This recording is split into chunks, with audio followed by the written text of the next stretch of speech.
www.congotopnews.com.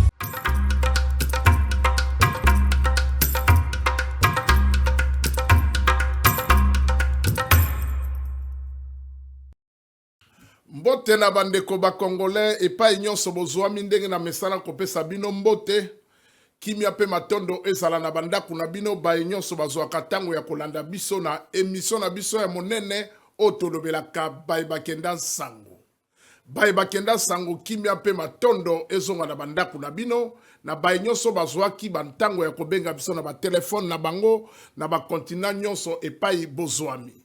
Lelo bokotuna na émission na bino baye bakenda sango tokobeta biso na bino masoloni na poko ya lelo soki na ntongo ya lelo pona bino bana ya États-Unis. Na Europe kote tozali na mpokwa bana États-Unis bino bozali na ntongo ndenge nzakomba asala mokili na se na tango. Lelo tokolobela spécial makambo na Congo na biso ya République démocratique du Congo.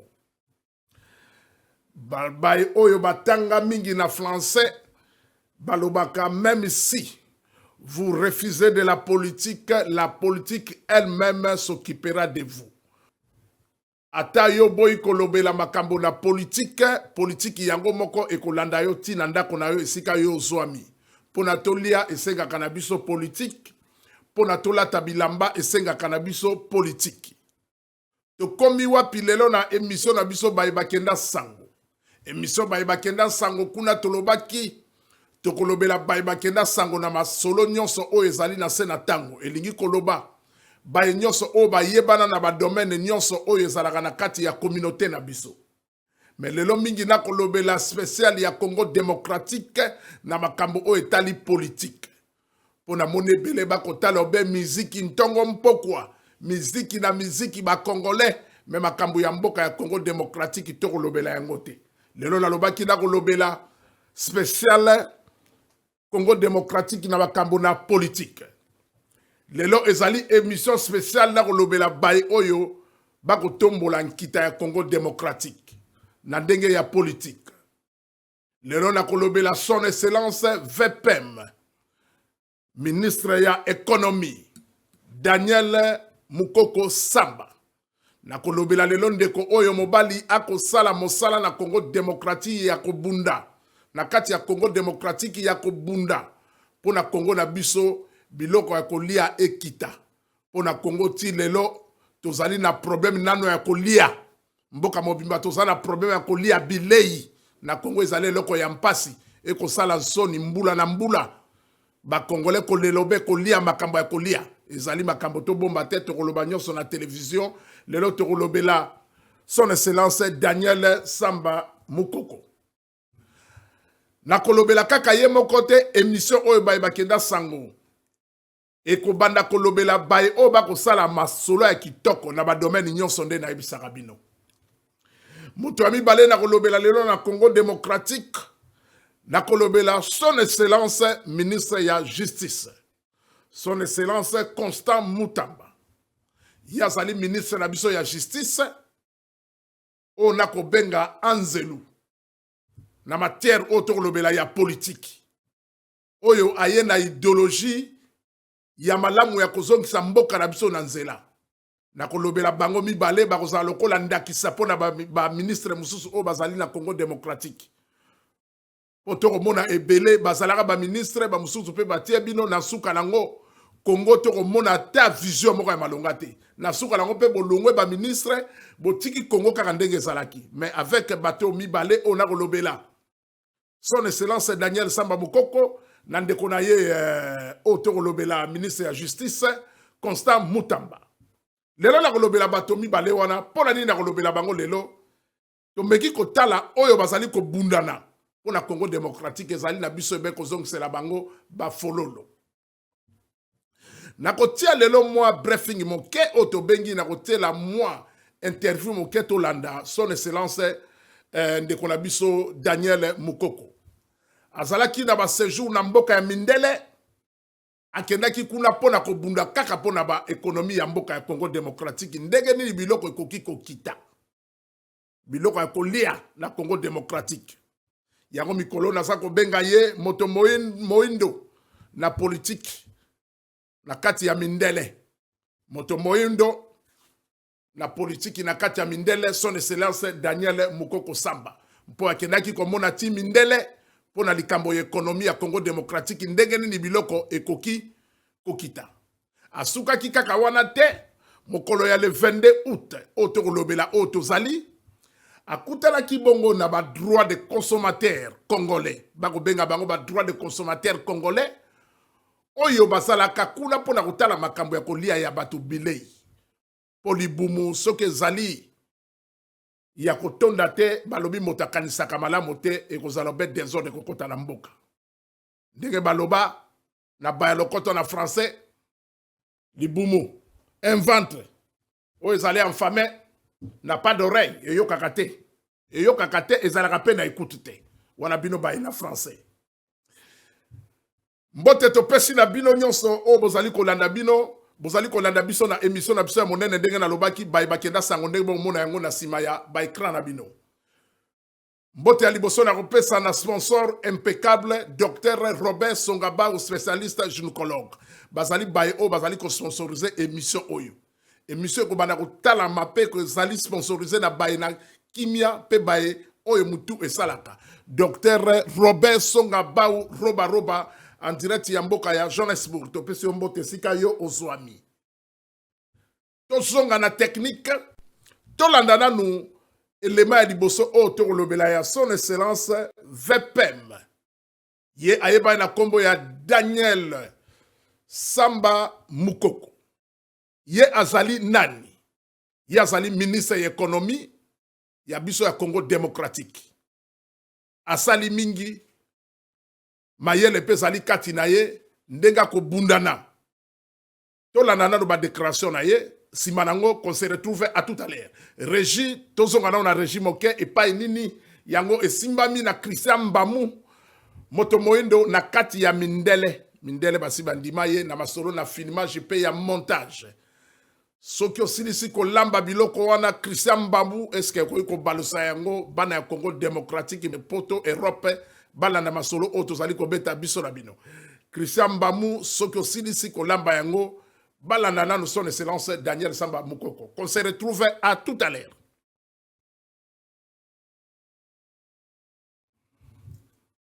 C'est un deuxième appui de taille que reçoit le vice-premier ministre à l'économie nationale Daniel Mukoko Samba dans la lutte engagée contre la vie chère en RDC. Ce jeudi 22 août 2024, il a conféré avec les représentants des associations de défense des droits des consommateurs. Au nom de tous les syndicalistes des associations de défense des droits des consommateurs, le président du réseau intégré des organisations de consommateurs, Derrick Tshibangou, a garanti au vice-premier ministre de leur accompagnement, surtout que le mesure vise l'augmentation du pouvoir d'achat des Congolais, tel que voulu par le président de la République, Félix Tshisekedi. D'abord, l'impression est vraiment positive. C'est ce dont on a toujours souhaité au niveau des structures des consommateurs. Nous disons bravo et merci au vice-premier ministre en charge de l'économie pour l'initiative prise afin de concerter les structures de droits des consommateurs. Et nous voudrions que ces cadres de collaboration demeurent permanents. Profitant de ces échanges avec Daniel Mukoko Samba, les associations de protection des droits des consommateurs congolais ont saisi l'occasion pour solliciter auprès du vice-premier ministre l'accélération dans la mise en œuvre de la loi portant protection des consommateurs congolais, un instrument juridique clé qui échappe aux défenseurs des droits des consommateurs pour bien mener leurs actions sur le terrain. Merci na équipe technique Mosala Kitoko Christian Babu.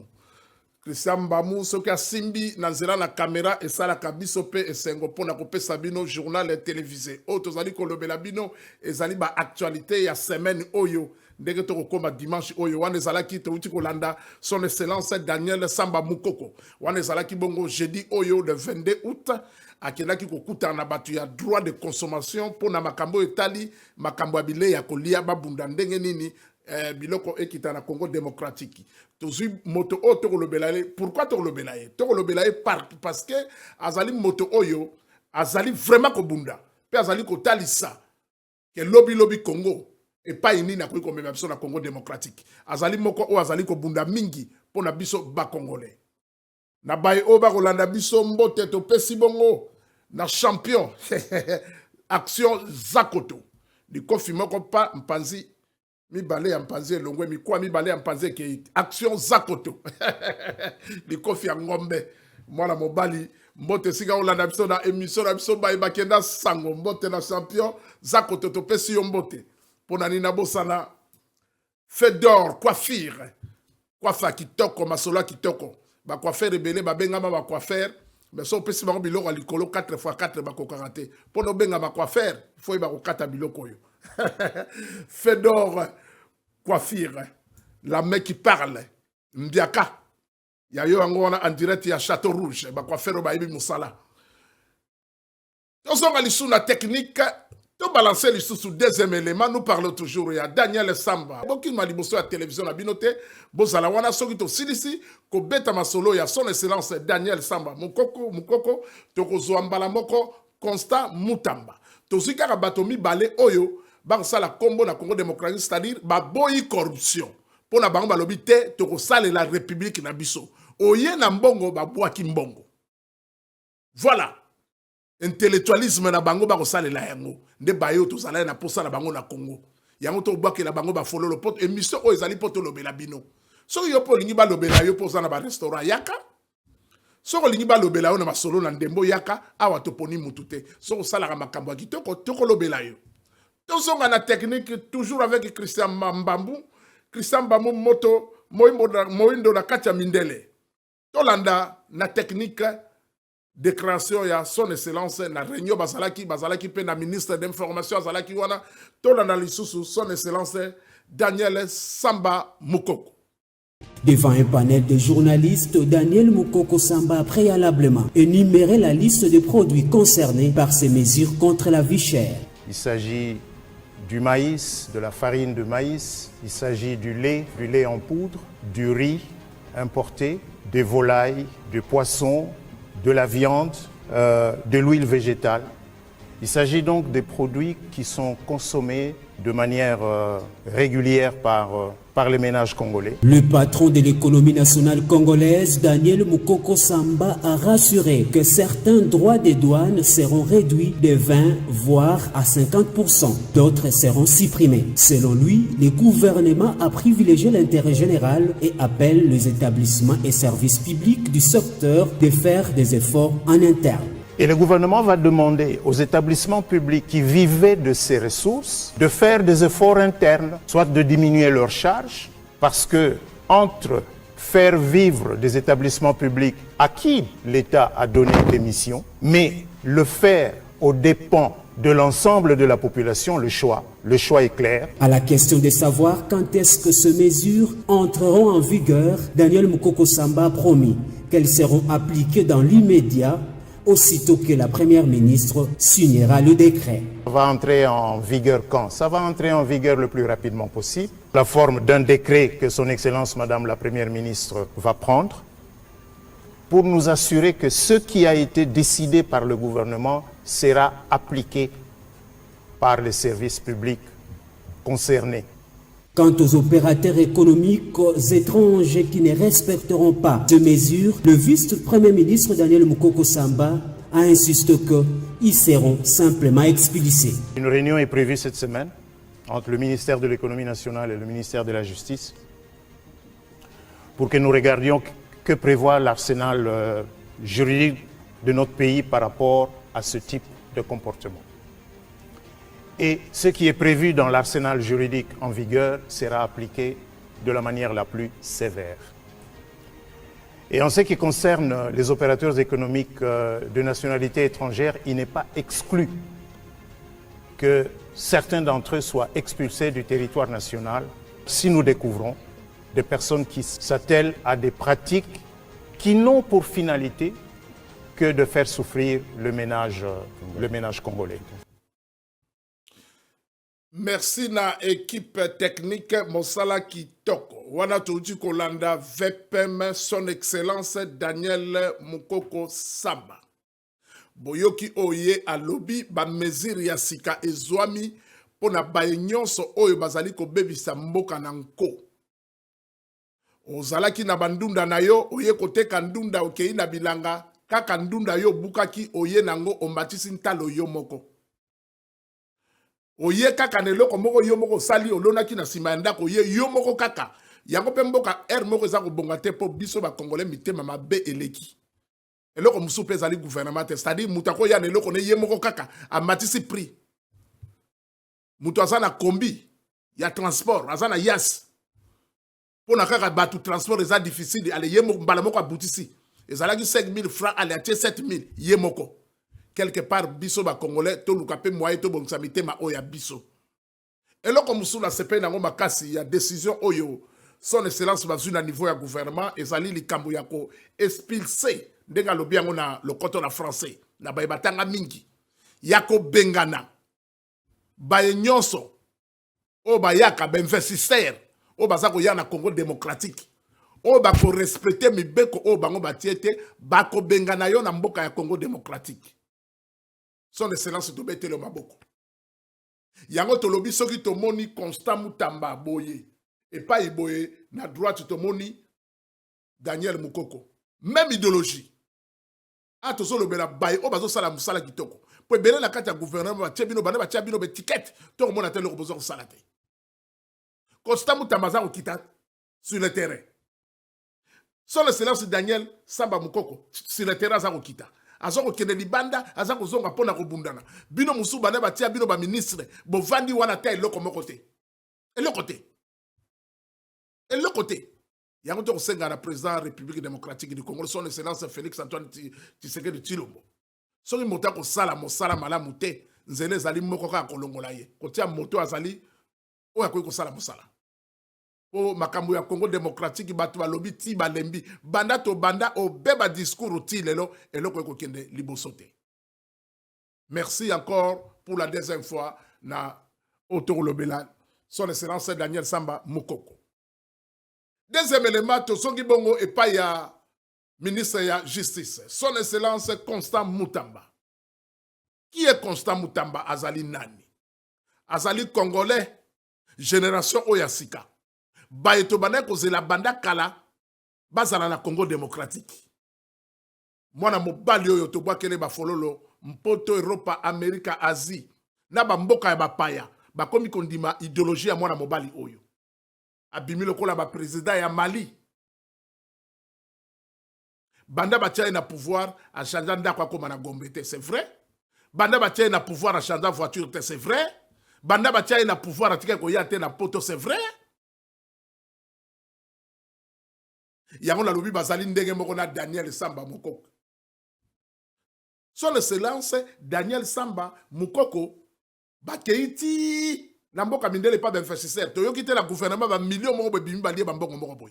Mais so za la rabatu mususu akei kaka. Na Europe awa. Allez, oyoka ba million bimi 500 millions, 100 millions, 120 millions pour na voyage moko. Yango to beteli mwana mobali yo Constant Mutamba to betela e maboko ministre ya justice. Na koloba mingi na plateau te to balancer na ba image oyo to zonga liso na technique. To landa ba déclaration ya son excellence Constant Mutamba. En fait, le temps des hommes forts est révolu. Le chef de l'État, lorsqu'il me nomme, c'était déjà en soi une révolution. Et les gens auraient dû comprendre le message. Moi, je ne suis pas là pour entrer dans la mafia. Je ne suis pas là pour ça. Ils ont tenté de me faire entrer dans leur réseau, j'ai refusé. Et ils le savent. Ils voulaient que j'habite Gombe comme eux, j'ai refusé. Vous m'avez vu changer de véhicule depuis que je suis ministre? Combien de fois ne m'ont-ils pas demandé de changer de véhicule? Combien de fois ne m'ont-ils pas demandé d'avoir une villa aussi à Gombe comme eux? Ils veulent que je puisse parler? Combien de fois ne font-ils pas des voyages à l'étranger? Vous m'avez vu faire un seul voyage à l'étranger? Mes chers compatriotes, l'heure est grave. Les choses doivent changer. Et impérativement changer. Il n'y a que 2, 3, 4 hommes qui peuvent faire changer les choses dans ce pays. Et je suis inscrit dans cette ligne-là. Le ministre de la Justice est contre tous les réseaux mafieux. Si un magistrat est dedans, ben il est mafieux. Si un avocat est dedans, il est mafieux. Chers compatriotes, de tout temps, il y a des hommes qui se lèvent contre les injustices. De tout temps, il y a des hommes qui se lèvent pour le bien-être du peuple. Dommage pour eux d'avoir affaire à quelqu'un qui voit demain et non aujourd'hui. J'ai passé plus ou moins 58 jours à la tête de ce ministère. J'ai observé qu'il y a beaucoup d'abus. Lorsque le chef de l'État dit que la justice est malade, moi je confirme ça. La justice est d'ailleurs gravement malade. Lorsque vous voulez guérir une maladie, vous devez faire un bon diagnostic. Vous n'allez pas administrer le comprimé de la malaria, par exemple, à une autre maladie que la malaria. Que des gens se lèvent.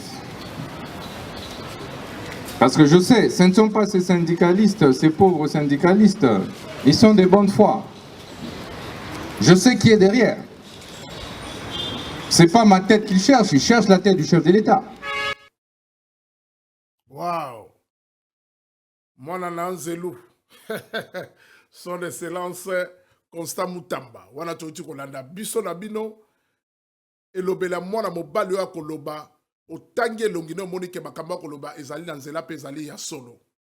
Alobi tango ya bato ya makasi esi eleki. Les hommes forts qui croyaient au Congo que bango nde bakoki kosimba bango te ba intouchable. Boboto la mapango ya bato na makasi mabe. Tango wana esi eleki. Ozala ministre obotolaki lopango ya moto bakokanga yo. Son excellence, kanga bango bakota boloko ndenge bakota boloko. Otrako na kala yango na sikato benga onatra. À l'époque tozalaka na otrako. Ba papa na biso ya kala batanga bakelasi babokoli ba famille na bango bana na bango batangi ba université na ba société wana na tango ya kala na tango ya Mobutu. Tala lelo ba individu. O basala ba agence na bango ya ba douane. Bakoma tina niveau bako esa onatra. Pona ba bien personnel na bango pona lo koso ya mosolo. Ba balado. Son excellence, tozalaki na posa ya bato lokola bino. Kaka ndenge uti kolobolobi Congo pona ebonga. Tozana besoin ya 10 000 personnes te. Tozana besoin kaka ya 4 personnes au baza sérieux. To mon idéologie na yo et pas ya Daniel Mukoko Samba. To baki si yo batu mutu ami balé. Mutu ami satomi na ba monanité. Ba mususu na ba otepa tepa. Bande ba pesi bino ba kombo be ba ministre. Ti do tozo mona ta place oza ko sa le côté. Bo bazala ki ora ti bakei ope ki balade ntongo mpokwa. Bando ba te ba congolais ba kufaka na nzala likolo na bino. O lelo toza ko mona exode rural ndenge balobaka. Bato ba ko bima na Congo mikolo nyonso. Ok nazi plein de congolais. Ok na ba pays Afrique nyonso il y a des congolais. Oye na mpoto awa. Ozo mona misala o bandeko ba congolais ba ko sala na ba pays ya libanda otali oyoki mawa. Les ingénieurs ba licenciés parce que mboka na biso etikali koza malamu te. Bako pesa moto poste ako kansobe famille oyaye. Yango son excellence Constant Mutamba. Kanga bango bakota boloko. Tozali ko soutenir yo donc plus que même pourcentage. Plus que 100%, ça dit 110% tozali ko soutenir yo. Kanga bango bakota boloko. Peso bakoti boloko basuka kaka na boloko te. Ba oyo bakozwa mbula ntuku bitano na boloko bakota kuna bakoto. Bakoto boloko bakoto. Ozui bango na 10 heures ale bakoti boloko. Basa msata bango te. Soki pe ba bimi boloko na bango. Ata va ba bima boloko. Il faut bo saisir bango ba bien na bango. Les biens mal acquis ne profitent jamais. Lelo oyo na bay mususu bazwa mo tanga ko tambola. Lokola ba biso to zo mo tanga ko tambola mo ba pays moko muke to visiter mo ba pays mususu. Soko kei na mboka lokola Zimbabwe. Ezali ba information o ezali vérifié. Allez-y au Zimbabwe. Boko mana Harare, ezali capitale ya Zimbabwe. Boko mona immeuble moko ya molai. Batonga na Kabila papa oya kufa. Atonga immeuble wana na Zimbabwe. Etikala gouvernement Zimbabwe bazwa yango. Si vous allez en Afrique du Sud, boko kuta immeuble moko ya molai, ezali ba vitre. Ya ba bleu. Ya Mobutu Atika, gouvernement sud-africain ba botola. Na Europe, on n'en parlons même pas. Lelo j'ai été na Tanzanie. Une information sans sa source est une information à critiquer. Mais Nazali Kolobana Bino, Oyo Miso Moni, j'étais na Tanzanie, Nazala Kikuna. Si quand on met le coton en français pour ébélé, bah comme on a le quoi, le balingala, le quoi, tangate. J'étais à l'université. Et pas n'importe quelle université. À l'époque, Colline inspiré. Nazala Rakuna. Pour ébélé, bah mon a reçu tout le bas. Et monsieur, le canalingala, le bas, le quoi, mon le coton, ya français, tu y non, attention. Attention. Tu t'as pas français, tu t'as pas anglais. Mais tout ça, la Congo pour un vrai Congolais. Pour Congolais à solo, il faut ayoka. Monoko mboka na ye. So zali ko yoka lingala te et lingi koloba. Na gouvernement to koloba na gouvernement pour Holanda eza lingala. So na gouvernement kuno ko yoka lingala te pour yoza ministre ko yoka lingala te, c'est qu'il faut battre la nationalité na yo. Peut-être kozala moto ya mboko ya mopanzi. Et pas bitumbe ko uta. Constant Mutamba, kanga bango, kotisa bango boloko, bolandela ba bien na bango boboto la yango. Tala lelo batonyo soso bazui pouvoir ba utongobe libanda to mona kangwe pa ba Nigerete oyo mboka ya modele nini ya motindo nini to keye pai nini bosoto na bosoto to za na posa ya baye ya solo oyo ba bunda po na Congo démocratique to ko tikalaka ko kanga minoko na biso te nous parlons toujours de la politique to bana ko lobela makambo ya politique to lobela makambo ya musique to zwa nini mboke ko kende banguna bazalaki na boye bakoti boye ba secret goma to kei to mati ba congolais to komisa ngolo kola maladi moko to mesana nango makambo wana ezalite même si vous occupez makambo ya politique mais la politique elle-même même si vous n'occupez pas de la politique mais la politique elle-même s'occupera de vous to lo ba politique ite pona nini to lo ba politique. Merci na bandeko nyonso ba kolanda biso to komi presque na spécial na biso o to lobela ki actualité ya semaine o mobimba pona to koma na semaine o tozali ko landa. Merci bozala toujours branché na chaîne na bino pe bozala toujours branché na émission o to lobela ba bakenda sango. Mbote na pesi na docteur Papi Mpasse a kolanda ngai pona nina bosana docteur Denis Loposo, docteur Denis Loposo et pas Yozwami Mbote. Mbote to pesi bongo na docteur Guy Bintini. Et si gaye Azwami to pesi Mbote, sponsor Resto Ewaka. Restaurant Ewaka kolia komela na kati ya Ivry-sur-Seine. Ivry-sur-Seine, restaurant Ewaka kolia komela. Mbote na pesi na bureau. Fiston Tambu. Et pas Yozwami yango wana fiston tambu na pesi yo mbote esika yo o zali pona nina bosala deux fois mère double lore badiama mamarange wumela pe komela mbote lisusu topesi na nani mbote topesi na bino nyonso baye o bozwaka bantango ya kolanda biso pona nini tobosala docteur Ilobo Sembo futur ya bana Congo démocratique baye na bwanya tozana besoin na bango docteur Papi Docteur Ilobo Sembo, Docteur Papi Mpasse to pesa ki pe to bakisi pona nina bosana Eva Mwanza na kati ya Luxembourg. Wala tozali ko reconnaître bino nyonso o bozwaka bantango ya kobenga biso na émission na bino.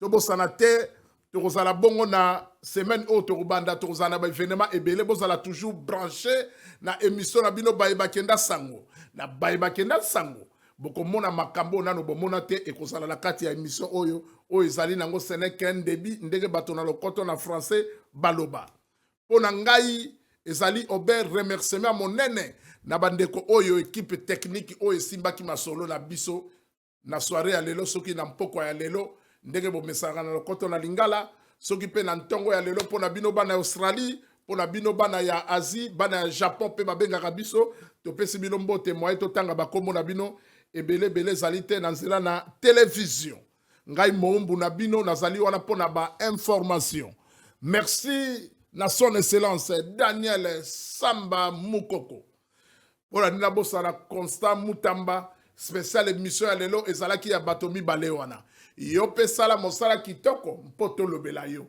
soki osali mosala kitoko tokozonga awa mpo to reconnaître yo émission oyo bayebakenda sango ezali mpo na bino mpo na bango mpo na biso nyonso émission bayebakenda sango information émission bayebakenda sango elengi ya mboka awa ekoti na kati ya Paris malembe bandimi bakondima baye bakoningisa mutu bakoningisa batoma nayebi ke ti lelo ozali toma me lobi okondima nga na kondimisa yo te émission bayebakenda sango ekondimisa yo merci Kimia mpe matondo ezonga na bandako na bino merci na Christian Mbamu moto moindo na kati ya mindele moto akosala mosala kitoko na ndenge ya media ezala epai ya mindele na ba TV5 azalaka na France 24 azalaka il s'appelle Christian Mbamu ye moto atalaki biso lelo na bimashe ye moto atalaki biso na régie kitangai matondo pe longonya